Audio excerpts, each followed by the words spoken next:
Daudzes pagasta bibliotēka ir viena no vietām, kuru iedzīvotāji apmeklē visbiežāk, tāpēc nu pat uzsākta jauna iniciatīva – ciema sarunas.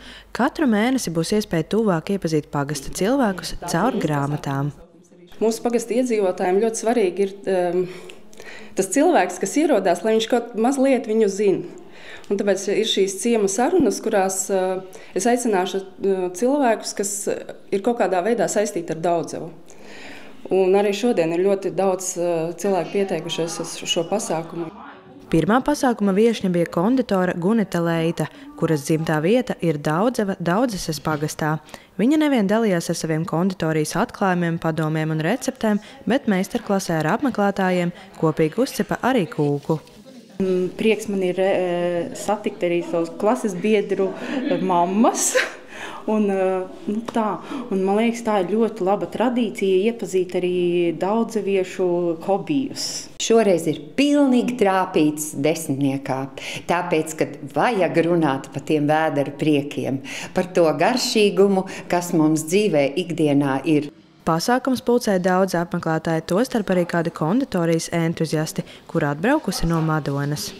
Mana sirdslieta ir vākt vēsturiskās kulinārijas receptes un ar stāstiņiem, pastāstiņiem. Tātad tas ir pa Madonas novadu, kur pašlaik jau būs, varētu teikt, apkopota grāmata un cerams līdz gada beigām tiks izdota. Bibliotēku iecienījuši ne tikai pagasta iedzīvotāji, bet arī lasītāji no citām pilsētām. Nereti cilvēki mēro ceļu arī no attālākiem novadiem, jo šeit grāmatas ir pieejamākas. Bibliotēkai pievienojušies 49 jauni lasītāji, un kopējais reģistrēto lasītāju skaits sasniedz jau 186. Biblioteku es apmeklēju samērā bieži, diezgan bieži.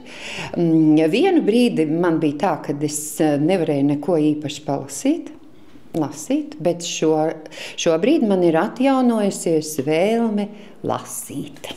Lasīt dažādas grāmatas, bet vairs ne tās romantiskās. Tagad ļoti reālas, ar izzinošu materiālu, tādas. Kā man tas izdevās, es nezinu, vienkārši man liekas, ka galvenā tā svarīgākā lieta tādā mazā pagastā ir būt atvērtam cilvēkam, lai cilvēks nāk, lai viņš te jūtās gaidīts.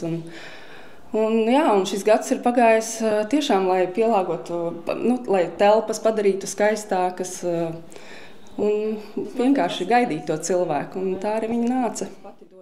Nesen bibliotēkā veikts neliels remonts, lai telpas kļūtu vēl pievilcīgākas lasītājiem. Tāpat atjaunot arī izstāžu zāli, kur katru mēnesi tiek atklāta jauna izstāde. Kā saka bibliotēkas vadītāja, es vedu mākslu pie cilvēkiem. Emīlija Anspaka, Kristaps Dravenieks, Vidzemes televīzijas speciāli RTV.